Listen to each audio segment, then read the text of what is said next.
Welcome to GoodChristadelphianTalks. I'm Levi. And I'm Chris. And I'm Brian. Thank you for joining us this week. On this podcast, we select one talk a week to help us get the Bible in our daily newsfeed. We post a new episode at the start of each week with a short intro beforehand to kind of set the stage for the talk you're about to listen to. And now, let's talk more about this week's talk.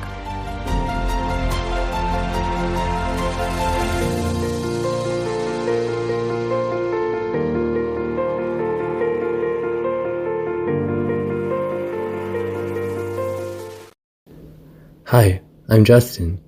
This week's talk is the third out of 5 in a series by Matthew Blewett. The premise of the series is that Revelation is a love letter from Jesus, and the goal is to meditate on some of the words and symbology used by Jesus without getting into historical or future event interpretation.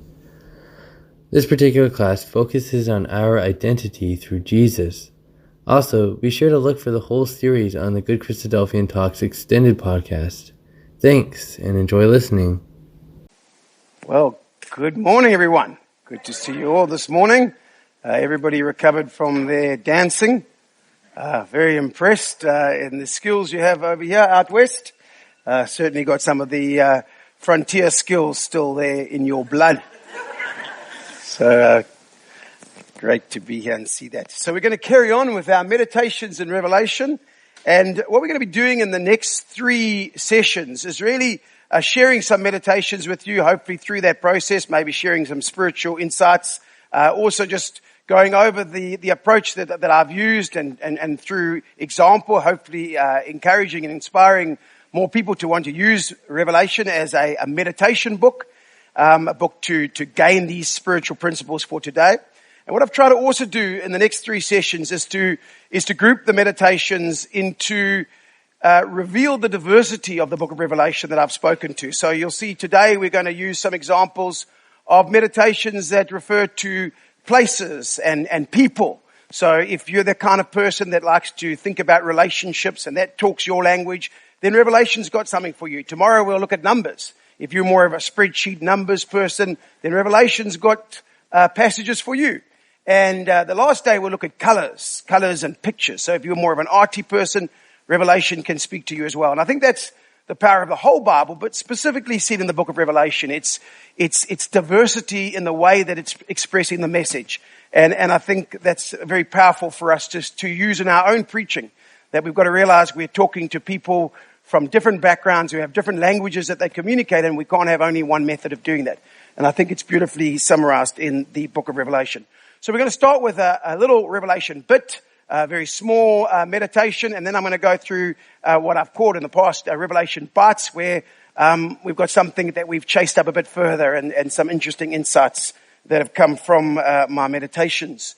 So starting with this passage from a very well-known passage, let's go back where we can get it on full screen or as best as we can, and it's from Revelation chapter 14. And we have read this passage, I guess, many times before. It says, and another angel followed, saying, Babylon is fallen, that great city, because she has made all nations drink of the wine of the wrath of her fornication. So one morning, that was my meditation, a passage that you think, well, what spiritual insight can we get from this passage? And so as I was thinking and focusing on it and trying to focus on the detail of a passage that I've read so many times before, and as I've mentioned before, it's in passages that we've read so many times before that we've got to work a bit harder to try and see perhaps the message for us. And the thing that caught my attention is this phrase, Babylon is fallen, is fallen. In fact, it's used like in that same way actually originally in the book of Isaiah. Babylon is fallen, is fallen. And, you know, it comes off our lips so easily, doesn't it? And we know that in the New Testament specifically, often a word is repeated for emphasis. Jesus would say, truly, truly, I say unto you, verily, verily. In other words, what I'm about to say is important. You need to concentrate. But on the morning that I was thinking about this, I thought a bit more deeply about this idea that Babylon is fallen, is fallen. And what got me thinking is as I was thinking about the echoes of Babylon, I mean, the obvious thought came to my mind. Here in the book of Revelation, Babylon is such an important city. It's a big part of the narrative. And yet we know that Babylon shouldn't even be here, because the Babylon that we have met in the time of Daniel and in the prophecies of Isaiah and the other major prophets has been destroyed. It was prophesied that it would be destroyed. We all know this well-known prophecy. So the echo that obviously is from our first principles is this idea that Babylon, as we can see, the glory of the kingdoms, the beauty of the Chaldeans' pride, will be as when God overthrew Sodom and Gomorrah. It will never be inhabited. And of course, we take this beautiful prophecy from Isaiah and we say, there it is. It's been fulfilled. Babylon is destroyed. You can go there. And the fact that it remains a ruin is a continuous proof of the power that God has over the nations. And yet we sort of glibly come into Revelation and we find this Babylon.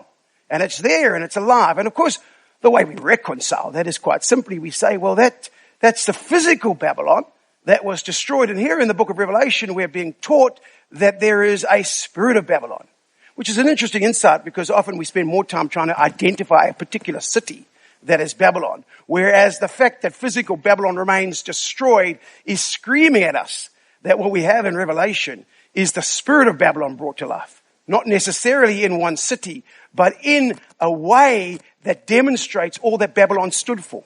And we'll actually see that a bit later in another one of our meditations. So that's an interesting echo. And so this idea that Babylon is fallen is perhaps making us also think that in fact Babylon has to be destroyed twice. And that's an interesting idea when we view sin itself.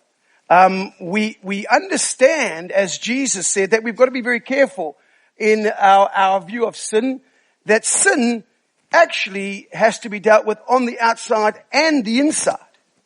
We can live lives like the Pharisees were living, where it looks like they've dealt with all the outside manifestations of their sin. As he said, you've made the outside look very clean, but you haven't dealt with the inside. The thoughts and intents of your heart have not been dealt with. And really, in this sense, we're taught that sin requires a double blow. It needs to be dealt with twice, as it were. David summarizes this beautifully in Psalm 51. He says, hide your face from my sins and blot out all my iniquities. Okay, I need forgiveness for the things that I've done wrong, but that alone doesn't deal with my problem. You can kill the tree, but if you haven't dealt with the roots, or take out the weed, but if you haven't taken out the roots, it's coming back. I need to also have my heart cleaned. This is what David understood. I need you to come in and change my very way of thinking. Because even though today I didn't do that thing that I didn't want to do, tomorrow it's coming back. So sin in a way needs to be destroyed, obviously in the outside. We need to work and stop ourselves from doing the things that we ought not to do. But the way that ultimately takes place is by the inside also being cleansed. So perhaps there's this idea that Babylon is fallen, teaching us that we need to understand that sin in our lives requires the double blow that David, I think, is referring to. So there's a quick thought just from the idea of Babylon is fallen. A little tidbit in that same little passage is the idea that Babylon is always referred to as Great Babylon in both actually in Revelation and in many of the texts that we find in Isaiah. And you might want to think about what's the reason for that echo. The word great, by the way, in Greek is the word mega. We still use that word today. So I'll leave you with that thought for yourself. I want us now to go to this passage, which is the passage, if you've got your Bibles open, because that's not very clear. Still battling with resolution here. If we go to Revelation chapter 7, you might want to open your Bibles. Thanks for that. Revelation chapter 7, and there is the passage that deals with the sealed of God. Very well known, beautiful passage describing what we call the 144,000. These who've been washed, had their clothes washed in the blood of the Lamb, and have been sealed with the name of God on their foreheads.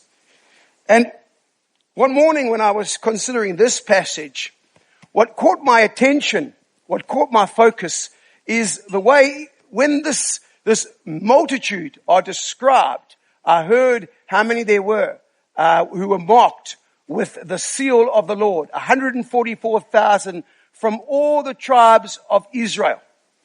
All right, and I think in another version it says from the tribes of the children of Israel. We're going to highlight that in a moment. And then he goes on to say, I'll tell you how those 144,000 were made up. And he then mentions each of the tribes and gives us the number. 12,000 for Judah, 12,000 for Reuben, 12,000 for Levi, and I won't go through all the list. What caught my attention, and this is what often catches your attention when you're meditating, is the level of detail again. I mean, he could have stopped by saying, I saw a great crowd, 144,000 of the tribes of the children of Israel. And we would have had a good picture. But he goes specifically to mention each of the names of the tribes and to tell us that each of them is allocated 12,000. So I think, again, from a high level point of view, there we go. Just needed to press the button and it would have got nice and clear.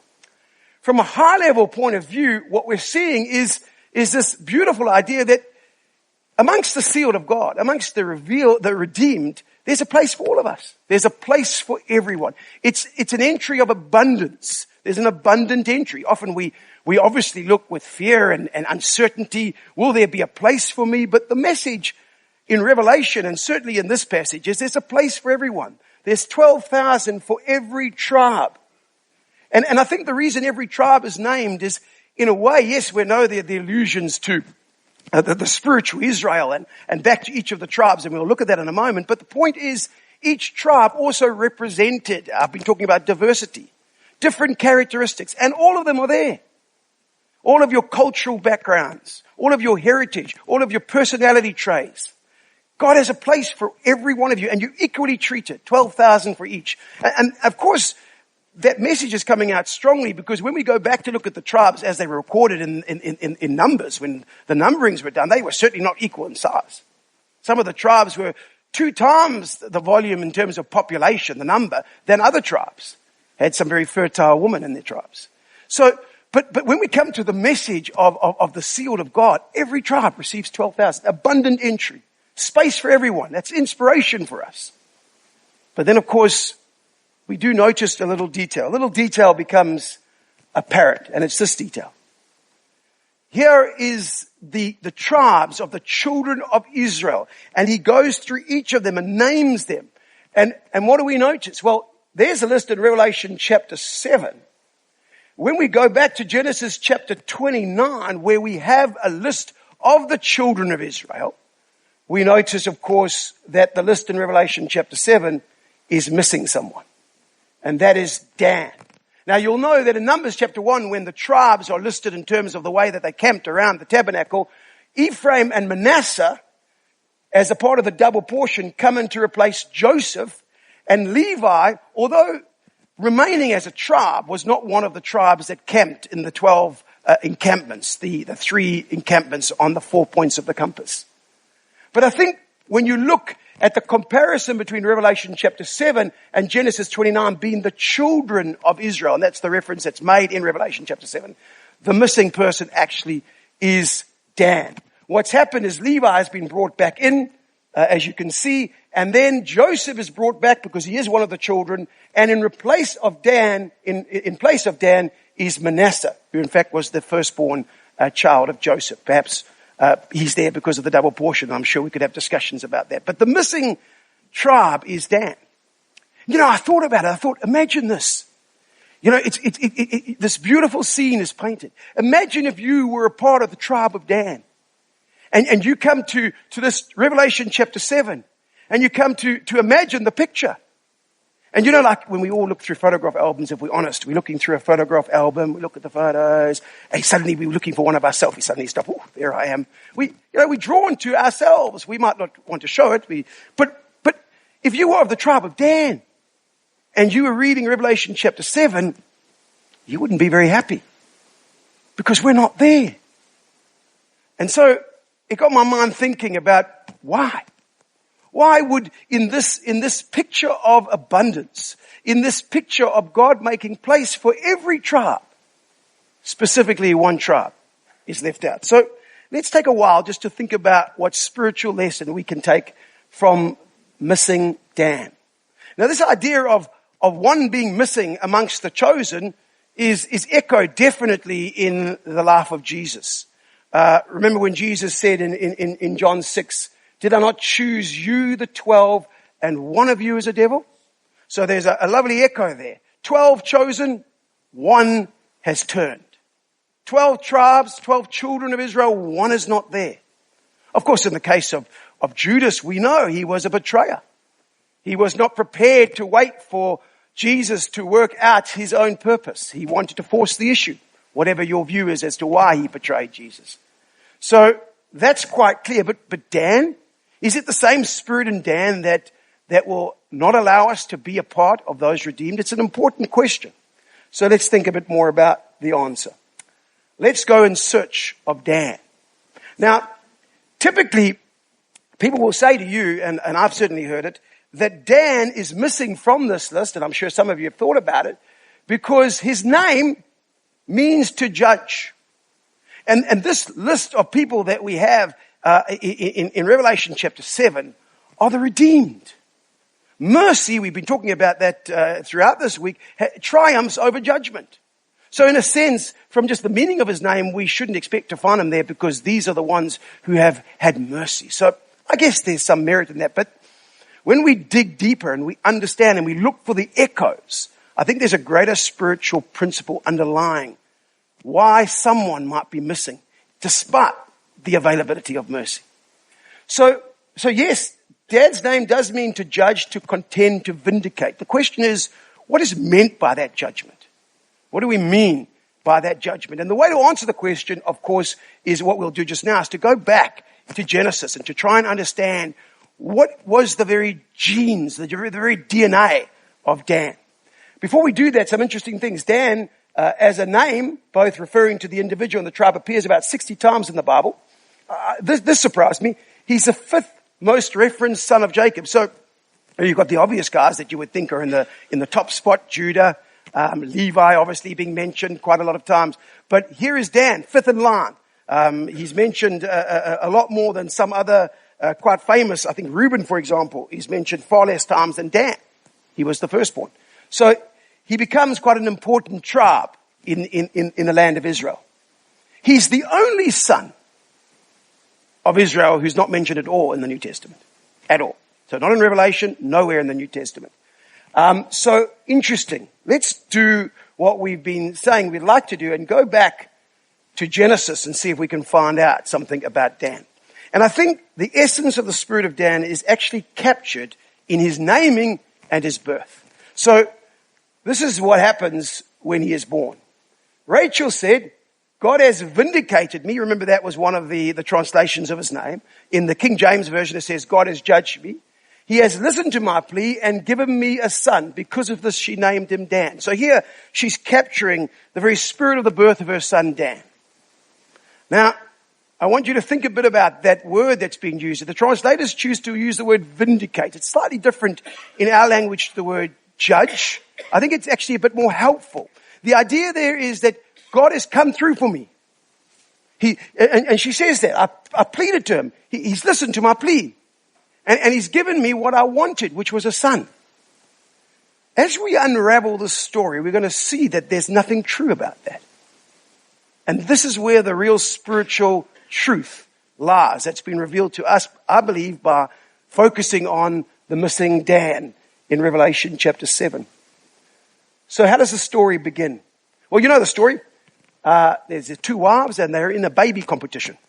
And of course, Rachel was the first wife. She was the favorite. And all she wanted to do was to give her husband a son, but she was barren, and Leah was just producing the sons, one after another. 4 in a row, every season. And she becomes desperate. And look at what she says. She says, when she saw that she was not bearing Jacob any children, she became jealous. So she said to Jacob, "Give me children or I will die." So immediately we learn a lot about Rachel, don't we? She has a problem. She's desperate for children. She doesn't get on her knees like Hannah and pray to God because Hannah knew that's where children come from. she goes to Jacob and says, give me children or I will die. Jacob, of course, being a man of faith, answers correctly. Jacob became angry with her and said, am I in place of God who has kept you from having children? So he points her in the direction that she should be going. He says, I'm not the one who can give you children, it's God. And I want you to notice those words. Am I in place of God?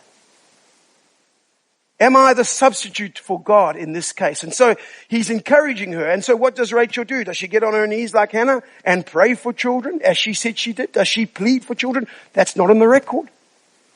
Maybe she did, but it's not the way the writer of Genesis chooses to reveal the story to us. This is what she does. So she said, here is my maid Bilhah. Go into her and she will bear a child on my knees that I also may have children by her. She came up with the solution. Ironically, the solution she came up with was the very solution that God had said to her father-in-law, his father, right? Remember when Abraham was wondering where the promised seed would come from? Was it going to come through Eliezer? Was it going to come through his handmaid that had been given to him from Sarah? And God said very clearly, no. Your wife Sarah will bear you a child. So in the family, they had already learnt this principle, but for Rachel, she wanted so desperately to have a son that she would find her own way to do it. And the use of the Hebrew expression, I think it's lost in some of the newer translations, is so powerful, isn't it? Look at that phrase. And she will bear a child on my knees. She's giving us a visual image. She's going to take this handmaid. And when she's about to give birth, she's going to put her on her knees so that it will appear that the child that is born is actually from Rachel. I've done it. I've given birth to a child, to a son that can be given to you, Jacob. And when we stop to think about that, and we now read these words, God has vindicated me. He has listened to my plea and given me a son. We understand how incorrect it was. She had vindicated herself. She had judged herself. She had found a way to deliver on the problem that she had. And I guess we might summarize that particular spirit as this. My plan is God's plan. And you know, so often in our lives, we find ourselves in that situation. We find ourselves impatient, not willing to wait for God to work in us and through us. And so what we do is eventually we find our own way to do whatever it is we want to achieve. But there's something a bit more insidious here, isn't there? And we're good at doing this as well. We work our own solution and then we ascribe it to God. We find a way to manipulate what we have done and say, well, it's the work of God. Now, I can't test it in you and you can't test it in me, but in our hearts and in our conscience, we can sometimes see that. And this is where this dangerous spirit lies. This thing that God cannot, through His mercy, because God's mercy cannot deal with autonomy. God's mercy is only dependent on one thing, that you are dependent on Him. The unforgivable sin that says the Spirit and power of God, the Holy Spirit, has no power in my life because my power is what counts, becomes the unforgivable sin. My plan is God's plan. Now, we see this now in the spirit of the birth of Dan, the echoes of Genesis, that something about Dan speaks to this desire to execute our own will. But as we go through now, very quickly we'll do it, as we go through other parts of Dan, we see the same idea coming through. So for example, you'll know that Jacob gave these blessings to the 12 children. And they summarized the characteristics of each of the children. So up on the screen here, when he was blessing Judah, he summarized the fact that Judah was going to be a leader. Maybe he already had demonstrated those qualities. And he said, you're like a lion. And from this we get the idea of the lion of the tribe of Judah. You're a great leader. What did he say when he came to Dan? He said, Dan shall judge his people as one of the tribes of Israel. Dan shall be a serpent by the way, a viper by the path that bites the horse's heels so that its rider shall fall backward. So isn't this an amazing description of what we had seen with Rachel? This idea that Dan is going to judge his people. I don't think he means become a judge on behalf of God. He's going to judge his people, we'll see in a bit later, according to his own ways, his own rules. And not only is he going to do that, he's going to be very deceptive. He's going to come as a snake behind the rider. So he's going to be a snare to the rest of Israel. And he's going to present to them something that looks like the judgments of God, and he's going to take them out just like the echo of the serpent that said, God knows that the day that you eat of the tree of the knowledge of good and evil, you will become like him. In other words, to present that this opportunity that you have, Eve, is really not that bad, because really it's just a way in which you can make the judgments of God yourself. You can discern between good and evil.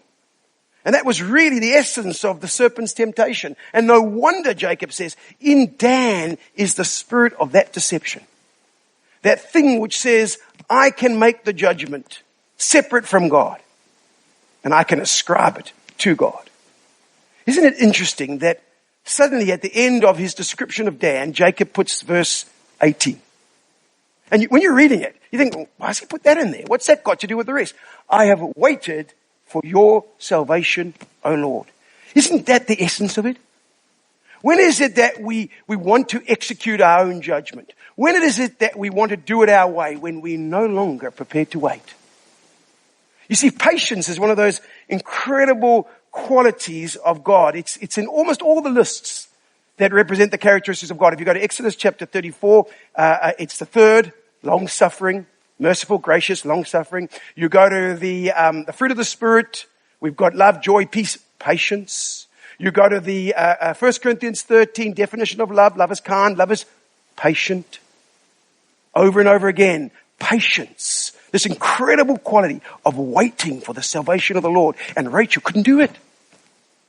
And it's built into Dan. And Dan cannot wait for God's will to be worked out. The very essence, when it comes down to the crunch with the Lord Jesus Christ, what is it that he's tested on in the garden? It all comes down to this, that your will may be done and not mine. That was the essence of the test. And so when we go and have a look at the nation of Dan, the tribe that was born out of this spirit, we're not surprised that we find that they called the city that was the capital of Dan after the name of Dan. He was their leader, so let's call it Dan. He's going to be our judge. And the children, it says verse 30 of Dan, set up for themselves a carved image. And Jonathan, the son of Gershom, the son of Manasseh, and his sons were priests to the tribe of Dan until the day of the captivity. And so they set up for themselves Micah's carved image, which he made all the time that the house of God was in Shiloh. What did they do? They decided, you know what, we're still going to worship. Oh yes, we still believe in God. We were seeing this, what did you call it? It was a better word. What was it? Syncretism. Beautiful word. Syncretism. They mixed what worked for them together, what looked like divine and godly worship. Own priesthood, still got a priesthood. We've got places to worship, don't need to go down to Shiloh. Let's mix what God has given us, but that which is inconvenient we'll take out and present it back as something acceptable. You see, what's so powerful about this isn't just a normal sin. God can deal with those. He's promised us that he'll wash them away. This cannot be dealt with. You won't be amongst Revelation chapter 7 with this condition. Those who swear by the sin of Samaria, who say, as your God lives, O Dan, and as the way of Beersheba, they shall fall, and look what it says, and never rise again. In this state, what is called the sin of Samaria, when you have given yourself over to independence from God, self-reliance, autonomy, driving your own judgments, there is no place. You shall never rise again. So in summary, we have this wonderful message coming to us from this little meditation. Learning to submit our will to God. We've got to understand in our daily living that he is the potter and we're the clay, and how often we want to resist him. We're impatient. We're not willing to let him work with us, patiently waiting for his will to be done. There's no place, is there, for the spirit of Dan in the sealed of God. God cannot, the one thing he will not and cannot do is cure self-vindication. And so let's be aware of that. There is an abundant entry we're being taught in Revelation chapter 7, an abundant entry into the kingdom for all of us. And that's an inspiration, and that's an encouragement. Except if we refuse to submit our will. If we make our judgments God's judgments.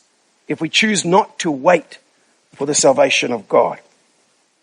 So there's a meditation on some names and some people that we can go back and listen to the echoes from the Old Testament. Let's keep in this theme, and I want to draw your attention to this passage, also a very well-known passage from Revelation chapter 2 and at verse 17. So let's read it together. He who has an ear, let him hear what the Spirit says to the churches. To him who overcomes, I will give some of the hidden manna to eat.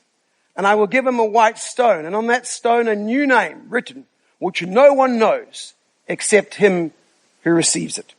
So thinking again about echoes of themes and names. In the previous one, we were looking at the names of the children of Israel.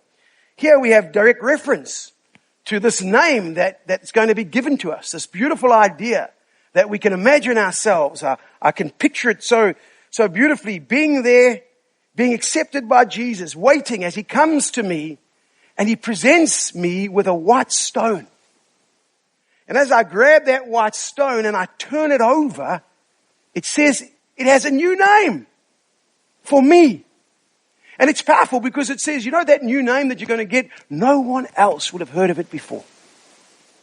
It's an interesting thought. You know, we often think about the fact that we have taken on the name of God. Of course, that's central to the gospel message, isn't it? This idea that Simeon has declared our God at the first did visit the Gentiles to take out of them a people for his name.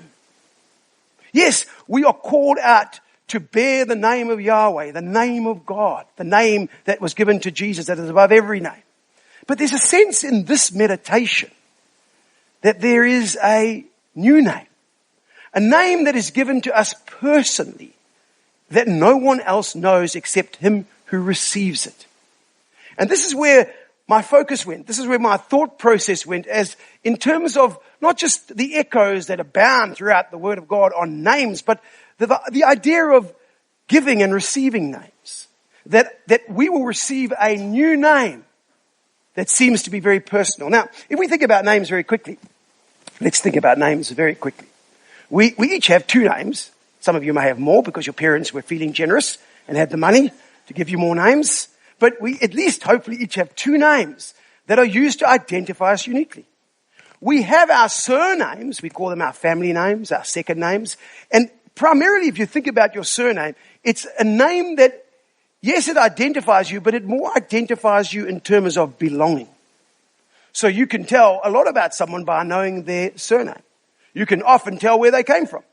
So if your surname is Slamini, you probably haven't heard that in the USA. That's a very common surname back here. You will work out this chap doesn't come from the USA. He probably comes from somewhere else. And I can tell you, he comes from a province called KwaZulu-Natal in South Africa. If the person's name is Trump, you probably work out that he comes from, where should I say, Russia. Russia, must be Russia, yes. But we can work out a lot from the surname of the individual and who they belong to. And in many ways, the name that we've been called to is our family name. We're going to belong to the family of God. But then we have a first name. And you know, our first names are a lot about our individuality, aren't they? We associate people's first names with their individual personality traits. That's why often, if we've had a bad experience with a particular first name and then the wife says she'd like to call someone by that name, you're like, oh, can't touch it. You know, love to call my child Adolf. Like, Adolf's not working for me. All right. So first names talk to individualization. And there is an idea here, isn't there, in Revelation chapter 2 in this meditation that although we are called to be one, although we are called to bear that one name, we are diverse. I mean, God is the creator of diversity. If that were not true, then why is it that every one of us has a absolutely unique fingerprint, an absolutely unique eye, an absolutely unique DNA? Everything completely unique. Every snowflake that falls is completely unique. He is a God that creates diversity and brings it into unity, not uniformity. So there's a sense that as an individual, you have a name that fits into your belonging name. And I want to explore this idea of first names, because I think this is what's been captured in Revelation chapter 2. Let's think quickly about giving and receiving of names. Have you ever noticed this in the book of Genesis? Of course, you've noticed the passage. This is our Genesis gene. That in the midst of all the intensity of everything that's going on in Genesis and all the things that are being explained to us, that makes so much sense, we have this curious event where Adam is taken and God says, I'm going to bring the animals in front of you and you can name them. And he gets to name all of the beautiful animals of God. Why did God do that? And why is it recorded for us? It's the first time that name appears in the Bible. Adam called them, every living creature, the name that he would give them. And such was his name. The first time it appears. So there's a DNA in this. There's something for us to understand. I want to put it to you this.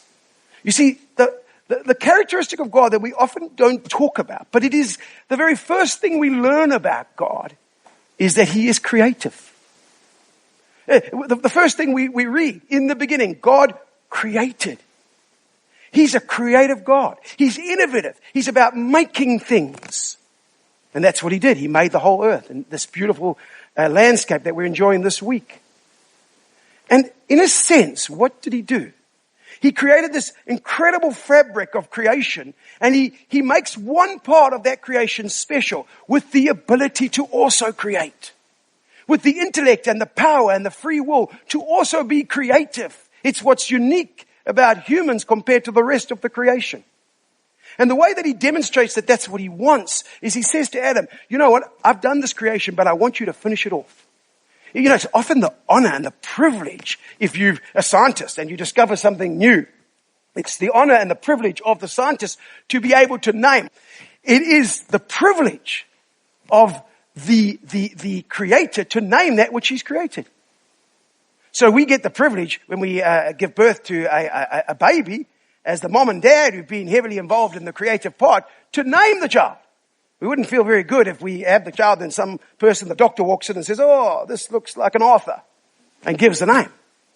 And so it is when someone discovers a new star or some new discovery, they name it. It's a part of the creative process. And I think this idea that name giving is given to Adam is really God saying, I've called you to be a co-creator with me. The first commandment he ever gave, the first words he ever spoke to man, be fruitful and multiply. We are called not to sit back, not to hold on to the very little that we have. God says, I want you to grow. I want you to be abundant, but I want you to grow in supporting my creative work. Understanding that you have to create together with me, the idea of co-creation. Now, this is a very important insight, especially for me. It teaches us that in every part of our life, we have a way to live out our calling, whether it be at work, whether it be in our relaxation time, whether it be in the family. We are being called to use our creativity to ultimately move his plan forward. And that's what he was calling Adam to do. Now, if you think I'm making too much of that, when the first human is named, who was given the right to name the first human? Well, often the spontaneous answer is, well, that was God. Because the first human named is Adam. And if I have my slides up there, I'd be able to show you that actually Adam never received a name. Okay? So Adam, who we know as Adam, in fact, all that is the Hebrew word that describes the creation of man. In fact, when we first have now I'll use my little glasses. When we first find Adam mentioned, I think his first name is mentioned. If you have your Bibles, you'll pick it up. His name is first mentioned in Genesis 2 verse 19. First time he's called Adam, if you've got the King James Version. Genesis 2:19. Do you know that the same word has been used 9 times before that? Translators just decided at some point we'll just use the Hebrew. So in actual fact, to be consistent, we could just keep calling him man. The man. So the word name, and you can check it, is never used that God named him Adam. I think that's important because the first human ever named is in fact Eve. And that's recorded for us in Genesis 3 verse 20. Adam called his wife's name Eve. You see, this is consistent.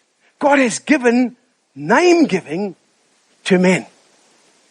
And And it's interesting that the names that are then given, when he gives her the name Eve, he says, she shall be the mother of all living. In other words, the name was to capture the way that person was going to be a part of God's great creative process. She was going to be the beginning of creating living people. And who do you think gave the name to the first human ever born? Of course, it was Adam and Eve. And the first human ever born was Cain. And they gave him his name. And his name actually was a part of the idea. It actually means possession. It means possession. It's quite interesting when Eve names Cain in Genesis 4 verse 1, she said, I have created a man just as the Lord did.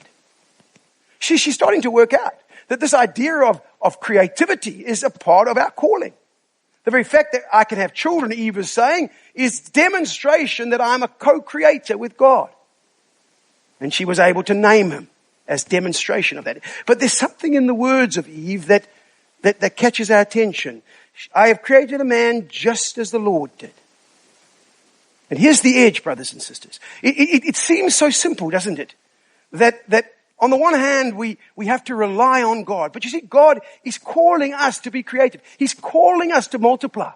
He's calling us to be abundant. He's calling us to be name givers. But in that process, there is the risk that we become name builders. In that process, we become not co-creators, but self-creators. And as we follow the theme of names, it doesn't take long before we get to the Tower of Babel. And what do they say? Let us make a name for ourselves.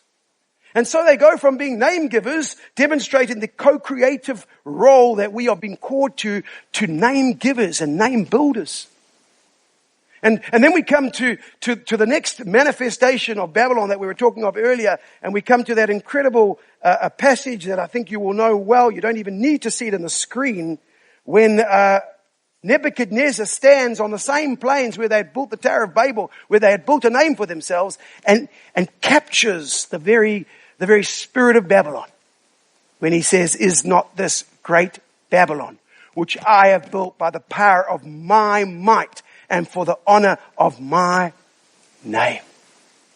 You see, what has happened here is Nebuchadnezzar has lost contact with the cause of creation. You see, as co-creators, we never lose sight that he is the cause. We purely have a fabric.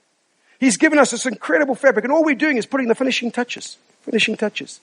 But when we lose sight of the cause of our creativity, we will lose sight of the purpose. So Nebuchadnezzar looks at great Babylon and says, this is not this great Babylon that I have built by the power of my might, and therefore for my honor. What a great lesson. You know, David, I think, picks up on this idea. David spends so much time, doesn't he, in the Psalms. He tells us to constantly be reminded that all that we see out there is a reminder that he is the cause of all creativity. Everything that you've ever achieved is only because he gave you it to work with. So he looks upon the stars and looks at the heavens and beholds the glory of God, the handiwork of God. And because David always understood that God was the cause of creativity, he therefore understood that he was the purpose. In other words, it was always to his glory. That was why when David brought the Ark of the Covenant into Jerusalem, the first thing he did as it came as a manifestation of the glory of God is he took off his crown, he took off his royal robe, so that he could say, here is the purpose of creativity. Here is where the glory belongs. Of course, his wife Maacah looked at that and she couldn't see what he was doing. You have made yourself as one of the vulgar ones because you have humbled yourself in the sight of the commoners. So when we look to ourselves and we understand that we are called to be name givers, to be co-creators. And yet, in doing that, as we gain success, as we get the satisfaction that God always intended you to have in creativity, as we start to get perhaps some accolades behind our name, perhaps it's at the end of your name, PhD, BCom, or whatever it is. Or perhaps it's at the front of your name, doctor, professor, and we begin to build. The temptation is we become brand builders. That the legacy moves from being a legacy for God, but a legacy for ourselves. And we're on Facebook and we're on LinkedIn and we can Google ourselves and our name gets bigger and bigger until such time as we have the spirit of Babylon in each and every one of us. So I think the lesson is very clear, brothers and sisters. It is for us to understand that He gave us the opportunity. He gave us the blessing of being co-creators so that we could finish His creation. But you know what? Ultimately, He wants to give you that first name that your mom and dad gave you. He wants to change it. He wants to complete His creation in you. And we know that's true from Revelation chapter 2 verse 7. We read in John 1, this beautiful passage when John was preparing the message of the gospel. He says, "But as many as received Him, to them He gave the right to become the children of God, in those who believe in His name, who were born not of blood, nor of the will of the flesh, nor of the will of man, but of God." You see, it's not about whether we choose, it's about whether we receive. He's chosen to give you a new name. He's waiting to give it to you. You've all received one from your parents. It wasn't by your will, not by the will of man or by flesh. You just got it. You can't even complain about it. I know some people like to change their names, but that's it. He says, but I am willing to give you a new name. I'm willing to give it to you, but you need to want to receive it. You need to be ready to give up all that you've achieved behind your first name here. And you know what I believe? I believe that when we're in the kingdom with Him and He gives us that white stone, that new name that's recorded there will summarize everything that we did, all of our talents, all of our skills that co-created with Him, that helped us each personally to do something to forward His master plan. And that is why when you turn that stone over and you read that name, though nobody else will know it because they never called you by that name. They called you Harold. They called you Cameron. There is a name that God will give that summarizes everything you ever did to co-create with Him. And to me, that is so inspirational because today we're working on that new name. And we need to hold on to it and make sure we don't hold on to the name that we were given by our parents. So may God bless you as you continue to meditate on the book of Revelation.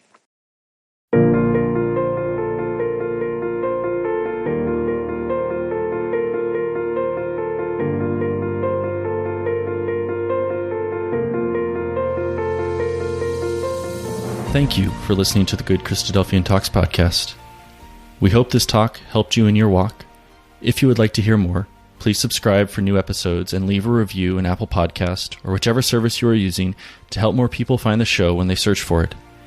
If you enjoyed this particular talk, please share it with someone who you think might enjoy it as well. For show notes on the talk you just listened to, visit our show page at anchor.fm/GCT or check the show notes section of your podcast player. Please share your thoughts on the talk from this week on our Facebook or Instagram pages, where we are at GoodChristadelphianTalks, on Twitter, where we are at GCT_podcast, or leave a comment on our YouTube channel, where these talks are posted as well. If you know of a great talk, we want to know about it too. Send a suggestion to our email at goodchristadelphiantalks@gmail.com, or message us on any of our social media accounts. Thank you for listening, God bless, and talk to you next week.